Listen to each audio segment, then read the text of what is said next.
Welcome to JH. Today, I will show you how to modify your Microsoft Teams email address.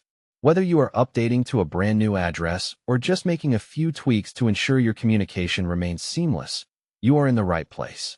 Let's jump right in. First, open your preferred web browser and go to the Microsoft Teams website. Once there, find the Sign In button and click it. Use the specific credentials for the account you wish to change. While this seems simple, verifying that you are in the correct account is essential to avoid any accidental changes to the wrong profile. After signing in, look at the top right corner of your screen and click on your profile image. This opens a menu where you should select My Microsoft Account. This action redirects you from Teams to your overall Microsoft account settings, which is where email modifications take place. On the account dashboard, click on the Your Info tab at the top. This section lets you manage your personal details.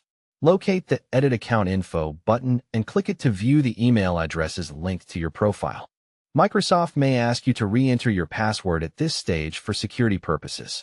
This ensures that only you can make these changes. Enter your password and proceed. Once you pass this check, you will be in the management area. Here, you can add a new email or remove an old one. If you add a new address, Microsoft will send a verification email to it, so make sure you can access that inbox to confirm. If you are removing an address, remember that you must keep at least one email as your primary contact. That is all there is to it. Updating your Teams email is easy when you follow these steps. Keeping your info current helps you stay on top of notifications and ensures you are always in the loop. Thanks for watching, and I hope this guide was helpful. Feel free to reach out with any questions or comments. Stay productive, and I will see you in the next tutorial.